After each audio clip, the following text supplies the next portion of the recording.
세탁소집 딸이라고 나를 비웃고 조롱하던 여고 동창생 결국 내 앞에서 눈물을 흘리며 간절히 부탁하던 그날의 이야기를 시작합니다.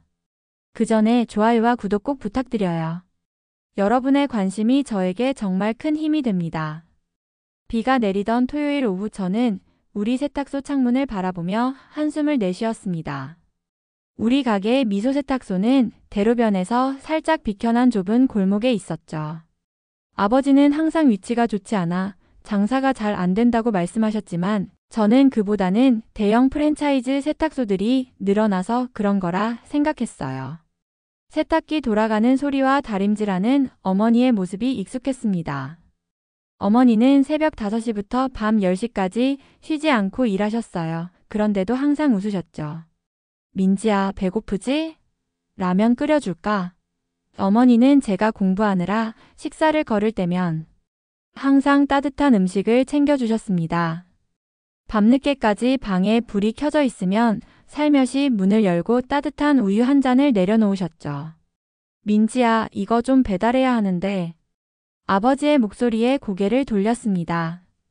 평소 같았으면 아버지가 직접 오토바이를 타고 배달하셨을 텐데 어제 계단에서 미끄러져 발목을 삐끗하신 상태였어요. 제가 갈게요. 학교 숙제를 미뤄두고 교복 봉투를 받아들었습니다. 평소엔 어머니가 대신 가셨겠지만 오늘은 큰 세탁물이 몰려 바쁘셨거든요. 배달 주소를 보자마자 심장이 얼어붙었습니다. 성지동 로즈힐 아파트 1105호. 박서연의 집이었어요. 박서연은 우리 반에서 제일 인기 많은 학생이자 저를 은근히 무시하던 아이였습니다. 사립여고라 다들 집안이 괜찮은 편이었지만 그 중에서도 서연이는 특히 부유했죠. 아버지가 무슨 회사 대표라고 들었어요. 저는 세탁소 딸이라는 사실을 숨기진 않았지만 굳이 이야기하지도 않았습니다. 그런데 이제 서연이 집에 직접 배달을 가야 한다니. 비를 맞으며 로즈힐 아파트 앞에 도착했을 때 몸은 물론 마음까지 온통 젖어 있었습니다. 로비에 들어서자 경비 아저씨가 의심스러운 눈으로 쳐다봤어요. 세탁물 봉투를 들고 있어 간신히 통과할 수 있었죠. 엘리베이터 안 거울에 비친 제 모습은 참담했습니다. 교복 바지에 청재킷을 입고 머리는 비에 젖어 엉망이었어요. 빨리 배달만 끝내고 도망치듯 나가야겠다고 생각했습니다. 초인종을 누르자 문이 열렸고 서연이 어머니가 나오셨어요. 아, 세탁물이구나. 고마워. 하시며 봉투를 받아들더니 문을 닫으려는 찰나 서연이가 나타났습니다. 엄마 누구세요? 서연이가 궁금해하며 다가왔어요. 그리고 저와 눈이 마주쳤죠. 순간 서연이의 눈이 커졌어요. 김민지? 너 여기서 뭐해? 목구멍이 바짝 말랐습니다. 세탁물 배달이요. 최대한 담담하게 말했지만 목소리가 떨렸어요. 서연이는 놀란 표정에서 이내 미묘한 웃음을 지었습니다. 너희 가게였구나. 엄마, 이 친구 우리 반이야. 서연이 어머니는 약간 놀란 듯 저를 다시 보셨어요. 아, 그래? 학교 친구구나. 네. 더 이상 말을 잇지 못했습니다. 그저 빨리 이 자리를 벗어나고 싶었어요. 집으로 돌아가는 길, 하늘에서는 여전히 비가 내리고 있었습니다. 몸도 마음도 무거웠어요. 그런데 갑자기 머리 위로 우산이 드리워졌습니다. 민지야, 많이 맞았네. 깜짝 놀라 돌아보니 유진이었어요. 유진이는 저와 초등학교 때부터 같은 반이었던 친구입니다. 제가 세탁소 딸이라는 것도 알았지만 한 번도 그것 때문에 절 다르게 대한 적이 없었죠. 학원 가는 길이야? 유진이가 물었어요. 고개를 끄덕였습니다. 응, 수학학원. 나도. 같이 가자. 유진이는 제게 우산을 같이 쓰자며 다가왔어요. 비 오는 거리를 함께 걸으며 유진이에게 방금 있었던 일을 털어놓았습니다. 유진이는 조용히 들어주다가 말했어요. 신경 쓰지 마. 서연이가 뭐라고 하든 넌 정말 대단한 애야. 공부도 잘하고 부모님 일도 도와주고. 유진이의 말에 마음이 따뜻해졌습니다. 적어도 한 명의 진짜 친구가 있다는 건 큰 위로였어요. 다음 날 교실은 이상하게 조용했습니다. 들어서는 순간 모두의 시선이 저에게 꽂혔죠. 자리에 앉자마자 앞에 앉은 소영이가 돌아보며 작게 물었습니다. 민지야, 너네 집이 진짜 세탁소야? 심장이 쿵 내려앉았습니다. 서연이가 이미 모두에게 말한 거예요. 교실 뒤편에서 서연이와 친구들이 저를 힐끔거리며 웃고 있었습니다. 부정하고 싶었지만 거짓말은 더 큰 조롱거리가 될 뿐이었어요. 응, 우리 부모님이 하셔. 그날부터 학교 생활이 달라졌습니다. 수업 시간에 발표를 잘해도 역시 공부밖에 못하지, 급식을 먹을 때도 세탁소에선 이런 거 안 먹지? 라는 작은 속삭임들이 들려왔어요. 유일하게 저를 평소처럼 대해준 건 유진이 뿐이었어요. 점심시간에 유진이가 제 옆에 앉으며 말했습니다. 야, 그 문제 어떻게 푸는 거야? 나 도저히 모르겠어. 평소처럼 자연스럽게 대화를 이어가는 유진이 덕분에 제 마음이 조금은 가벼워졌어요. 하지만 얼마 지나지 않아 서연이가 다가왔습니다. 유진아, 왜 김민지랑 같이 있어? 같이 점심 먹자. 서연이가 유진이의 팔을 잡아당겼어요. 유진이는 망설이는 듯 했습니다. 저는 괜찮다는 듯 미소 지었어요. 가봐, 난 도서관에 갈 거야. 유진이는 미안한 표정으로 서연이를 따라갔어요. 그날 이후로 유진이와도 점점 거리가 생기기 시작했습니다. 서연이의 영향력은 무시무시했어요. 하지만 가장 크게 상처받은 건 서연이의 생일 파티 때였습니다. 서연이는 반 여학생 모두를 초대했어요. 저도 예외는 아니었죠. 왠지 불안했지만 초대받았다는 사실에 기뻤습니다. 어머니께 부탁드려 작은 선물도 준비했어요. 유진이도 함께 가자고 했고 조금은 안심이 되었습니다. 그날 서연이네 집에 다시 가게 됐습니다. 배달부가 아닌 손님으로요. 문을 열고 들어서자 모든 아이들이 드레스를 입고 있었어요. 화려한 원피스와 하이힐, 예쁜 메이크업까지. 그런데 저만 평범한 청바지에 티셔츠 차림이었습니다. 유진이도 같은 상황이었죠. 서연이가 웃으며 다가왔어요. 민지야, 드레스 코드 연락 못 받았어? 다들 파티복 입고 온다고 단체 카톡했는데 저는 단체 카톡방에 초대받지 못했다는 사실을 그때 알았습니다. 방 안의 모든 시선이 저에게 쏠렸어요. 누군가 키득거리는 소리도 들렸습니다. 그 순간 얼마나 창피했는지 땅이 갈라져 들어가고 싶었어요. 괜찮아. 세탁소에선 드레스 같은 거 볼 일도 없겠지. 서연이 친구 중 하나가 작게 말했습니다. 귀가 따갑도록 들렸어요. 유진이도 곤란한 표정이었습니다. 나도 몰랐어. 정말 미안해. 유진이가 작게 속삭였어요. 집으로 돌아가는 길 울음을 참느라 입술을 깨물었습니다. 문을 열고 들어서자 아버지가 거실에서 신문을 보고 계셨어요. 벌써 왔어? 파티 재미없었어? 아버지가 물으셨어요. 대답 대신 눈물이 터져 나왔습니다. 아버지는 당황하셨지만 곧 저를 품에 안아주셨어요. 우리 민지한테 무슨 일이 있었어? 그날 밤 모든 이야기를 털어놓았습니다. 세탁소 딸이라고 무시받는 일, 드레스 코드를 일부러 알려주지 않은 일, 모든 것을요. 아버지는 조용히 듣고 계시다가 말씀하셨어요. 민지야, 어떤 일을 하느냐보다 어떻게 하느냐가 더 중요해.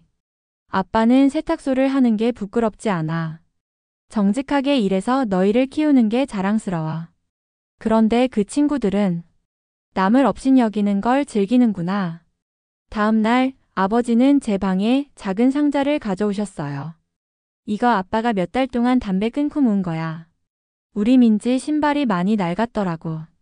상자를 열자 새 운동화가 들어 있었습니다.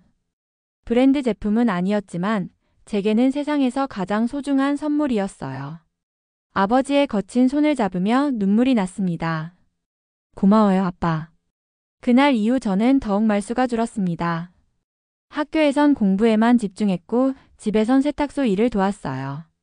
부모님은 제가 친구들과 어울리지 않는 것을 걱정하셨지만 저는 괜찮다고 웃어넘겼습니다. 상처받은 마음을 감추고 그저 묵묵히 앞으로 나아가는 것만이 제 할 일이라 생각했거든요. 유진이와의 관계도 어색해졌어요. 서연이의 친구 그룹에 완전히 들어간 것은 아니었지만 저와 함께 있으면 서연이에게 찍히니까 멀어지는 게 느껴졌습니다. 하지만 가끔씩 복도에서 마주치면 미소를 지어주곤 했어요. 학교 생활은 점점 더 외로워졌지만 집은 달랐어요. 어머니는 제가 늦게 귀가할 때면 항상 따뜻한 밥을 지어두셨습니다. 민지야, 이거 먹어. 오늘 특별히 내가 좋아하는 된장찌개 끓였어. 어머니의 사랑이 담긴 밥 한 공기가 학교에서의 상처를 조금은 덜어주었죠. 고등학교 2학년 때부터는 독서실에 다니기 시작했어요. 밤 11시까지 공부하고 나면 아버지가 항상 오토바이를 타고 데리러 오셨습니다. 비가 오나 눈이 오나 아버지는 한 번도 늦은 적이 없으셨어요. 아빠, 그냥 제가 걸어갈게요. 피곤하실 텐데. 한 번은 제가 말했죠. 아버지는 고개를 저으셨어요. 밤길은 위험해. 내가 데리러 오는 게 당연하지. 아버지의 등 뒤에 타고 집으로 돌아가는 길, 추운 밤바람이 볼을 스치더라도 마음은 따뜻했습니다. 아버지의 낡은 점퍼 냄새와 세탁소 특유의 향기가 섞인 등에 기대어 이런 소소한 행복이 있어 견딜 수 있다고 생각했어요. 밤마다 책상에 앉아 공부할 때면 창밖 로즈힐 아파트의 불빛이 반짝이는 게 보였습니다. 언젠가는 저도 저기 살 수 있을까? 그땐 아무도 저를 세탁소 딸이라고 무시하지 않겠죠? 어린 마음에 품은 작은 꿈이었어요. 하지만 그 작은 꿈은 제가 앞으로 나아가는 원동력이 되었습니다. 대학교 합격 소식을 들었을 때 아버지는 세탁소 안에서 춤을 추셨습니다. 어머니는 눈물을 흘리시며 저를 꼭 안아주셨고요. 우리 민지 서울대학교라니 정말 자랑스럽다. 소리를 지르는 아버지를 보며 웃음이 나왔어요. 사실 저도 믿기지 않았습니다. 서울대 경영학과. 고등학교 3년 동안 밤을 새워가며 노력한 결과였죠. 합격 소식을 들은 날 어머니는 특별히 소고기를 사오셨어요. 평소엔 생일이나 명절에만 먹던 음식이었죠. 우리 민지 축하해. 어머니가 눈물을 글썽이며 고기를 구워주셨습니다. 아버지는 소주잔을 들었어요. 오늘만큼은 우리 민지도 한잔 해야지. 처음으로 부모님과 함께 술을 마시던 그날이 아직도 생생합니다. 대학 첫날 가슴이 떨렸습니다. 이제는 아무도 저를 세탁소 딸로 보지 않을 거예요. 새로운 시작, 새로운 사람들. 설레는 마음으로 오리엔테이션 강당에 들어섰을 때 익숙한 얼굴과 마주쳤습니다. 박서연이었어요. 서연이도 저를 발견했는지 잠시 놀란 표정을 지었습니다. 그러더니 친구들과 함께 다가왔어요. 김민지? 너도 여기 왔어? 생각보다 머리 좋았나 보네. 여전히 그 목소리에는 얕은 조롱이 담겨 있었습니다. 하지만 이번엔 달랐어요. 고등학교 때의 민지가 아니었으니까요. 응, 너도 축하해. 우리 같은 과네. 서연이는 제 반응이 예상과 다른지 약간 당황한 듯 했어요. 그래, 앞으로 잘 지내자. 근데 저를 위아래로 흘러보더니 작게 덧붙였습니다. 넌 아직도 그 촌스러움 못 버렸구나. 예전 같았으면 상처받았을 말이지만 이제는 달랐어요. 사람마다 스타일이 다른 거지. 너도 그렇고 나도 그렇고. 강당을 나오는데 누군가 제 이름을 불렀습니다. 뒤돌아보니 유진이었어요. 민지야, 너도 여기 왔구나. 유진이가 반갑게 달려왔습니다. 고등학교 때 멀어졌던 친구를 다시 만나니 기뻤어요. 유진아, 내가 여기 다니는 줄은 몰랐어. 유진이는 쑥스러운 듯 머리를 긁적였습니다. 사실 내가 이 학교 지원한다고 해서 나도 열심히 준비했어. 고등학교 때 미안했어. 서연이 눈치 보느라 마음이 따뜻해졌어요. 괜찮아. 이해해. 그날부터 유진이와 다시 친해졌습니다. 서로 다른 과였지만 점심도 같이 먹고 캠퍼스도 함께 돌아다녔어요. 유진이는 저에게 속삭였습니다. 있잖아, 서연이 지금도 너 뒤에서 이야기하더라. 세탁소 딸이 서울대라니 이러면서. 한숨이 나왔어요. 아직도 그러고 있구나. 근데 누가 신경 써? 너 이제 장학금 받고 교수님들 사이에서도 인정받잖아. 유진이의 말에 웃음이 났습니다. 대학 생활은 새로운 세계였습니다. 능력으로 평가받는 곳이었죠. 1학년 첫 학기부터 장학금을 받기 시작했고 교수님들의 인정도 받았어요. 반면 서연이는 여전히 외모와 집안 배경을 내세우며 사람들과 어울렸습니다. 공부보단 미팅과 소개팅, 클럽에 더 관심이 많았죠. 3학년 때였어요. 경영전략 수업에서 팀 프로젝트를 하게 됐는데 우연히 서연이와 같은 팀이 되었습니다. 처음엔 불편했지만 전문적인 관계를 유지하려 노력했어요. 그런데 발표 전날 서연이가 맡은 부분이 완성되지 않았다는 걸 알게 됐습니다. 미안해, 어제 소개팅이 있어서. 서연이의 변명이 이어졌어요. 한숨을 내쉬며 밤을 새워 서연이 부분까지 완성했습니다. 다음날 발표는 성공적이었고 교수님은 특히 제가 준비한 부분을 칭찬하셨어요. 팀원들도 감사함을 표했지만 서연이는 그저 고마워라는 말 한마디만 남겼습니다. 그날 밤 유진이에게 전화했어요. 정말 이해가 안 돼. 대학생이 되었는데도 어떻게 책임감이 없을 수가 있지? 유진이가 웃으며 말했습니다. 아마 그동안 다 해주는 사람만 있었나 보지. 너무 신경 쓰지 마. 곧 졸업하면 더 이상 마주칠 일도 없을 거야. 그 말에 위안을 얻었지만 세상은 생각보다 좁았습니다. 졸업을 앞두고 취업 준비가 한창일 때 교수님께서 저를 불러 대기업 인턴십을 추천해 주셨어요. 민지 학생은 분석력이 뛰어나고 책임감이 강해. 이 기회를 놓치지 마. 집에 돌아와 이 소식을 전하자 아버지는 활짝 웃으셨어요. 우리 딸 정말 자랑스럽다. 아버지 손에는 여전히 세탁 작업으로 인한 거친 굳은 살이 느껴졌습니다. 그 손으로 저를 이만큼 키워주셨다는 생각에 가슴이 찡했어요. 아빠, 제가 취업하면 세탁소 그만두세요. 이제 쉬셔야죠. 제가 말했습니다. 아버지는 고개를 저으셨어요. 아니야. 아빠는 일하는 게 좋아. 그런데 좀 더 좋은 위치로 옮기는 건 생각해 볼게. 그렇게 저는 대형 기업 SK그룹 계열사에 입사하게 되었습니다. 처음엔 작은 업무부터 시작했지만 차츰 제 능력을 인정받아 승진도 빨랐어요. 첫 월급을 받던 날 아버지와 어머니를 비싼 식당에 모셨습니다. 아버지는 어색하게 넥타이를 만지작거리셨어요. 아이고, 이런 데는 처음이라 어색하네. 아버지가 주변을 둘러보며 말씀하셨습니다.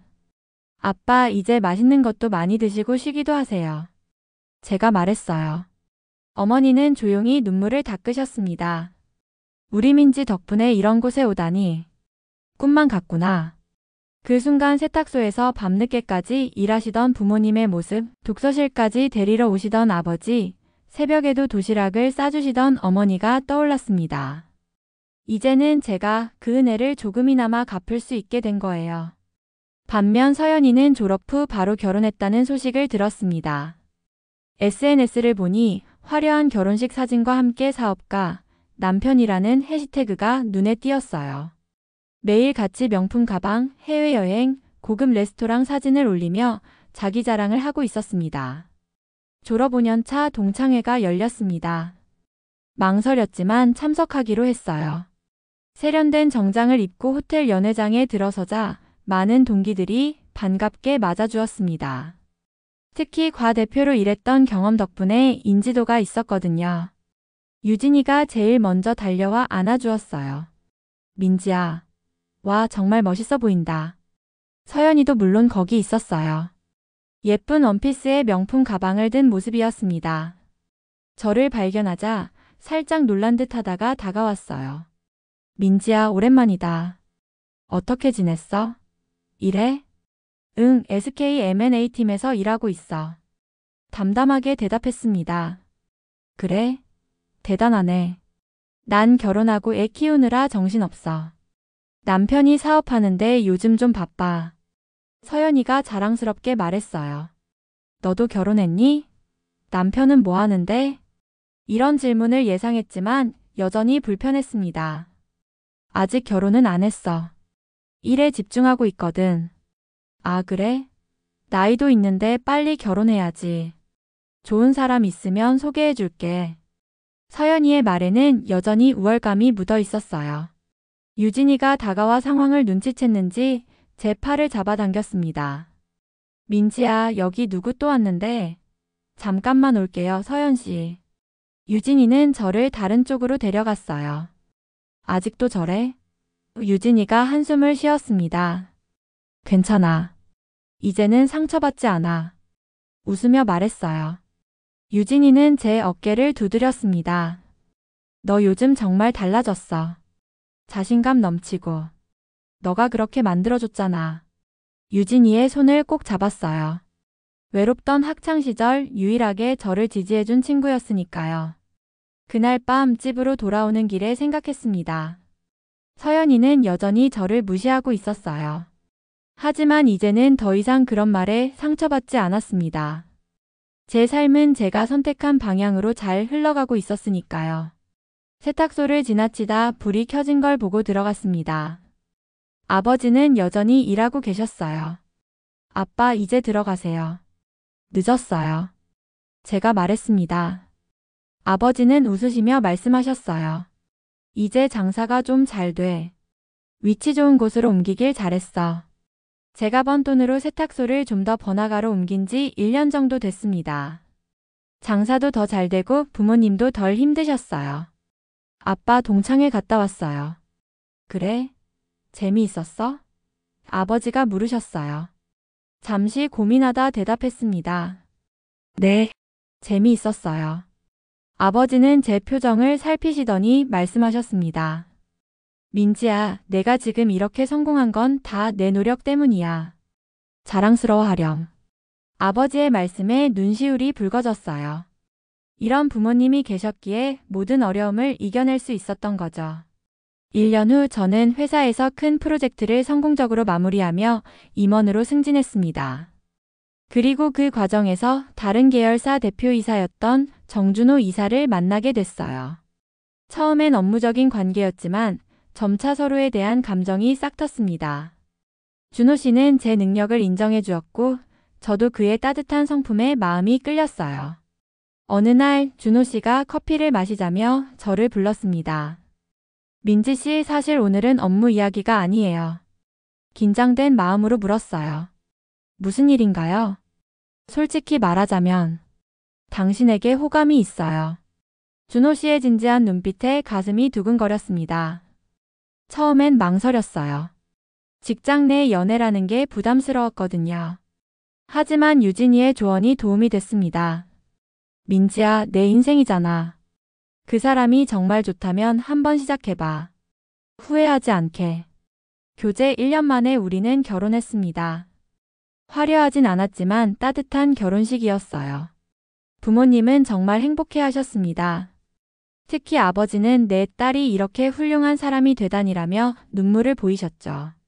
그 순간 고등학교 때 흘렸던 눈물들이 모두 보상받는 기분이었습니다. 결혼식에 유진이는 신부 들러리로 함께했어요. 민지야, 내가 이렇게 행복한 모습을 보니 나도 기쁘다. 유진이의 진심 어린 축복에 감사했습니다. 서연이도 초대했지만 해외여행 중이라 참석하지 못했다는 답장이 왔어요. 솔직히 조금은 안도했습니다. 그날만큼은 과거의 상처를 떠올리고 싶지 않았거든요. 결혼 후에도 저는 일을 계속했어요. 준호 씨도 제 커리어를 존중해 주었거든요. 그러던 어느 날 준호 씨가 파트너 회사와의 저녁 모임이 있다고 했습니다. 새로운 납품업체 사장님이 부부 동반으로 식사하자고 하더라고. 같이 가주면 고맙겠어. 별 생각 없이 동의했습니다. 회사 일로 이런 자리는 종종 있었으니까요.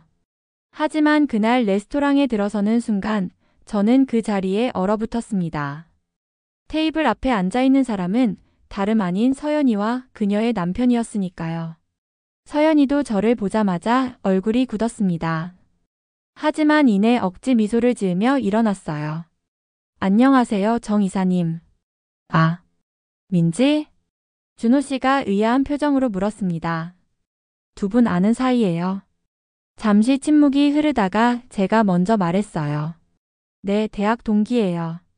서연이의 남편 이창훈 씨가 놀란 표정으로 말했습니다. 그래요? 이런 우연이? 와인 한 잔 더 마셔야겠네요. 자리에 앉아 어색한 대화가 이어졌습니다. 서연이는 계속 눈치를 보는 듯했고 저는 최대한 자연스럽게 대화를 이끌었어요. 식사가 진행되면서 사업 이야기로 넘어갔습니다. 이창훈 씨의 회사가 준호 씨 회사에 부품을 납품하고 싶다는 제안이었어요. 정 이사님, 저희 제품은 품질이 정말 좋습니다. 기회를 주신다면 만족하실 거예요. 준호 씨는 신중하게 대답했습니다. 검토해 보겠습니다. 다만 저희 회사 기준이 꽤 까다로워서요. 저는 조용히 지켜보고만 있었어요. 하지만 준호 씨가 문득 제게 물었습니다. 민지야, 당신 생각은 어때? 전문가 의견도 들어보고 싶은데. 갑작스러운 질문에 서연이의 얼굴이 하얗게 변했습니다. 저도 당황했지만 전문가답게 대답했어요. 제품 스펙을 봐야 정확히 알 수 있겠지만 가격 경쟁력과 안정적인 공급이 중요할 것 같아요. 서연이는 저를 쳐다보더니 억지 웃음을 지었습니다. 내 생각도 중요하겠구나. 세상이 많이 변했네. 그 말에 묘한 긴장감이 감돌았어요. 준호 씨가 제 손을 살짝 잡으며 분위기를 바꿨습니다. 두 분 대학 동기라니 많은 추억이 있겠군요. 서연이의 남편이 웃으며 말했어요. 아내가 대학 시절 이야기를 잘 안 해서 몰랐네요. 자세히 들어보고 싶어요. 그 말에 서연이가 급하게 화제를 돌렸습니다. 여보, 그건 나중에. 지금은 사업 얘기가 중요하잖아. 식사가 끝나갈 무렵 화장실에 다녀오려고 자리에서 일어났습니다.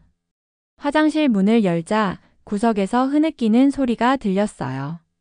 서연이었습니다. 고급 구두를 벗어던지고 울고 있었어요. 저는 잠시 망설였지만 다가가 물었습니다. 괜찮아? 서연이는 저를 보자 더 크게 울음을 터뜨렸어요. 민지야, 우리 회사가 위기야.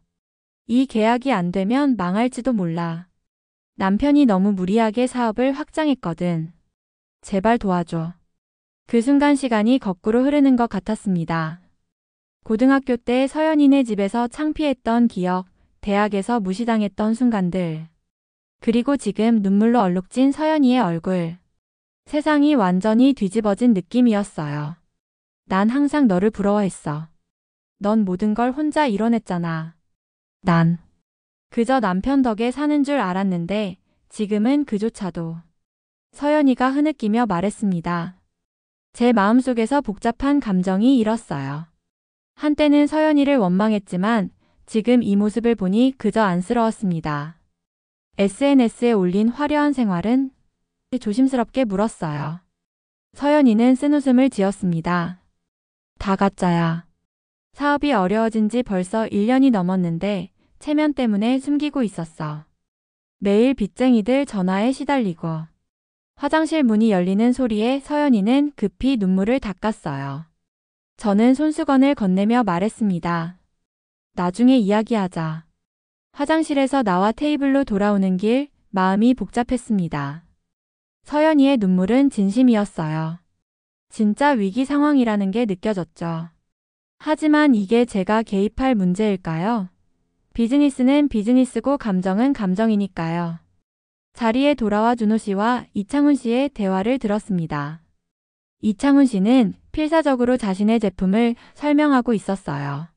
하지만 준호 씨의 표정은 썩 내키지 않아 보였습니다. 서연이는 화장을 고치고 돌아왔지만 눈이 여전히 붉었어요. 식사를 마치고 작별 인사를 나눌 때 서연이가 제 귓가에 속삭였습니다. 부탁해. 집으로 돌아오는 차 안에서 준호 씨가 물었습니다. 어땠어? 솔직히 그 회사 제품은 좀 의심스러운데. 잠시 침묵했어요. 그리고 조심스럽게 입을 열었습니다. 사실 그 회사 검토해 볼 만할 것 같아요. 물론 품질 테스트는 철저히 해야겠지만 기회를 줘보는 건 어떨까요?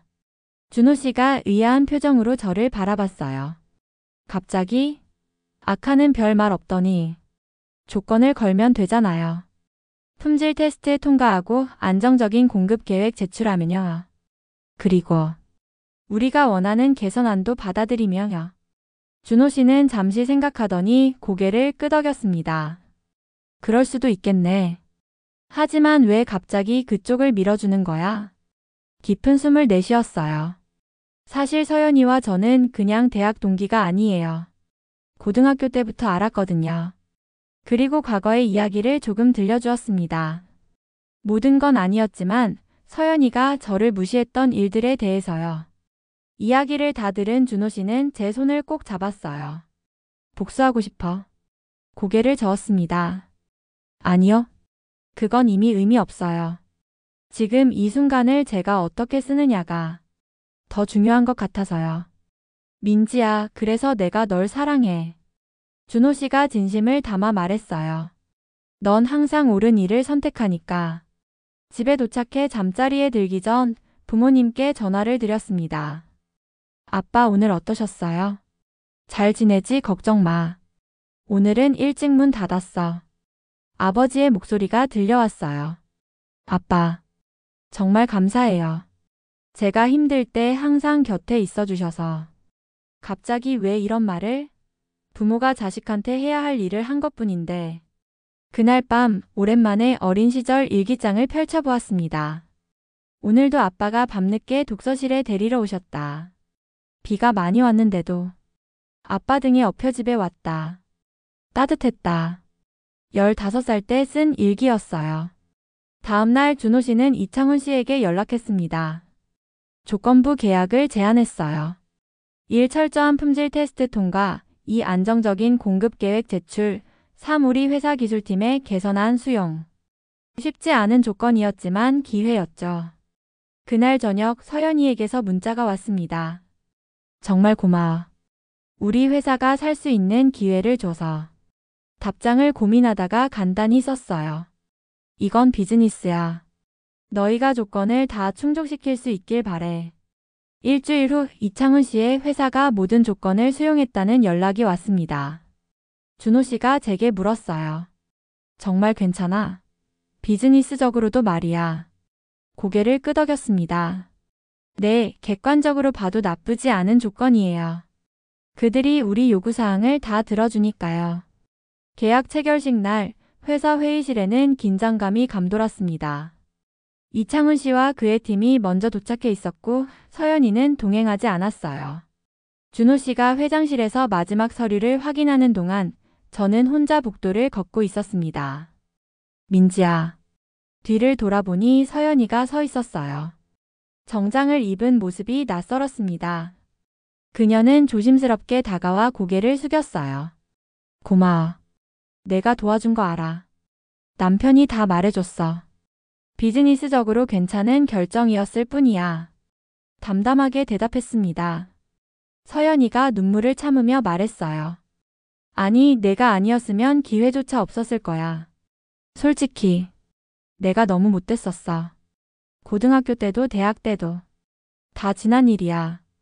제 목소리는 차분했습니다. 이제야 알겠어. 내가 얼마나 대단한 사람인지. 나는 그저 남의 딸, 남의 아내로만 살았는데 넌 내 힘으로 여기까지 왔잖아. 서연이가 한숨을 쉬더니 계속 말했어요. 내가 화장실에서 날 봤을 때 속으로 기뻤을 것 같아. 그렇게 날 미워했을 텐데. 미소를 지었습니다. 솔직히 처음엔 그랬을지도 몰라. 하지만 지금은 그런 감정이 무슨 의미가 있을까 싶어. 서연이의 눈에 눈물이 맺혔어요. 내가 그렇게 말해줘서 고마워. 회장실 문이 열리고 준호 씨가 나왔습니다. 다 준비됐어요. 서연이는 급히 눈물을 닦더니 정중히 인사했어요. 그리고 제게 명함 하나를 내밀었습니다. 다시 만나서 감사합니다.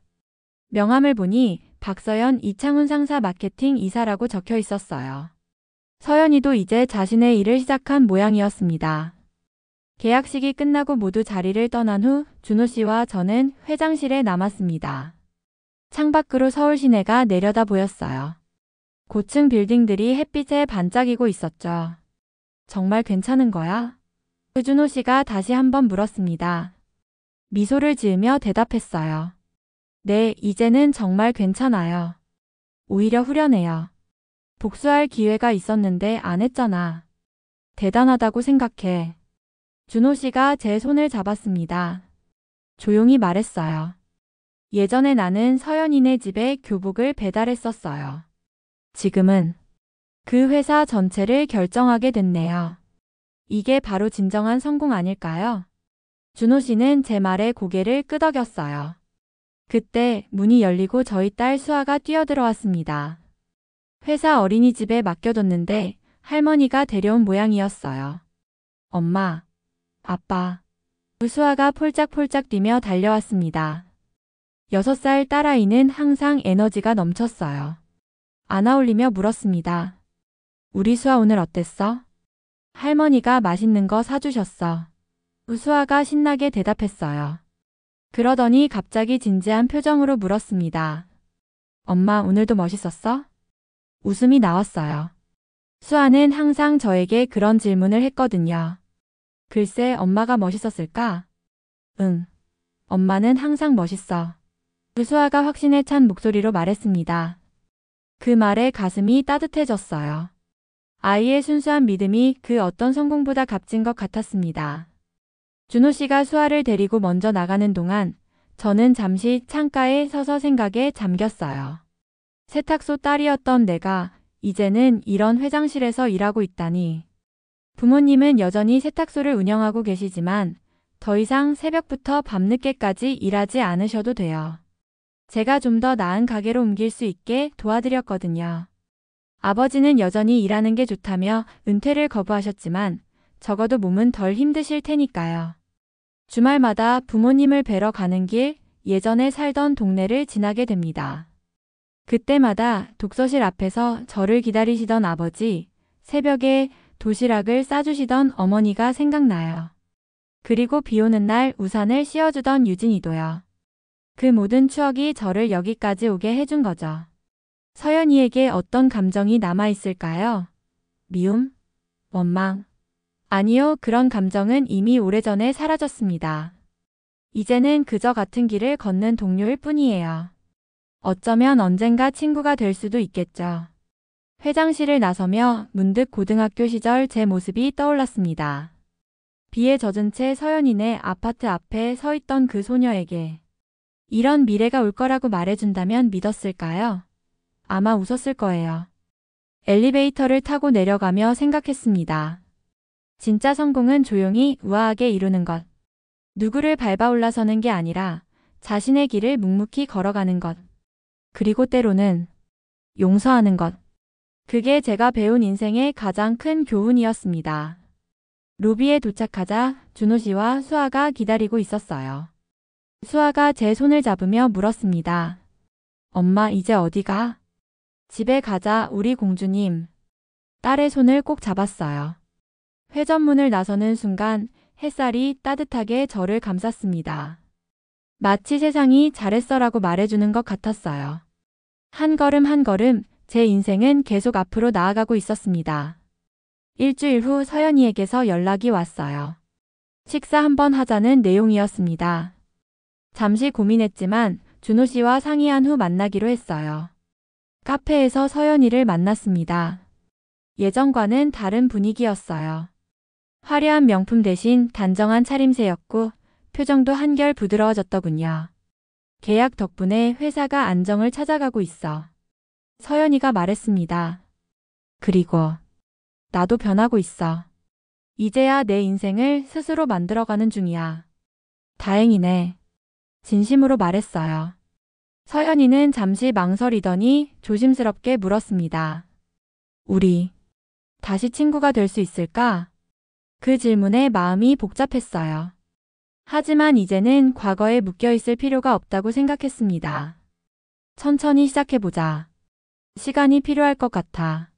서연이는 고개를 끄덕였어요. 고마워 민지야. 넌 항상 나보다 크게 생각하는 것 같아. 카페를 나와 집으로 돌아가는 길 유진이에게 전화했습니다. 유진아 서연이 만났어. 정말? 어땠어? 유진이가 놀란 목소리로 물었어요. 생각보다 괜찮았어. 사람은 변하는 것 같아. 웃으며 말했습니다. 유진이가 잠시 침묵하더니 말했어요. 민지야, 내가 정말 자랑스러워. 나라면 못했을 거야. 고마워 유진아. 내가 있어서 내가 여기까지 올 수 있었어. 진심을 담아 말했습니다. 그날 밤 집에 돌아와 수아를 재우며 생각했어요. 제 딸이 자라면서 어떤 세상을 만날까? 누군가에게 상처받는 일이 있을까? 그런 생각에 마음이 아팠습니다. 하지만 동시에 다짐했어요. 어떤 일이 있어도 수아의 곁에서 든든한 지원군이 되어주겠다고요. 부모님이 제게 그랬던 것처럼요. 주말에는 부모님 세탁소에 들렀습니다. 예전보다 훨씬 넓고 깔끔해진 공간이었어요. 주변 상가들도 좋아져서 손님도 늘었다고 하셨습니다. 민지야, 이거 봐. 너 고등학교 때 사진이야. 어머니가 낡은 앨범을 꺼내셨어요. 사진 속에는 교복을 입은 제 모습이 있었습니다. 소심하고 내성적이었지만 눈빛만은 단단했어요.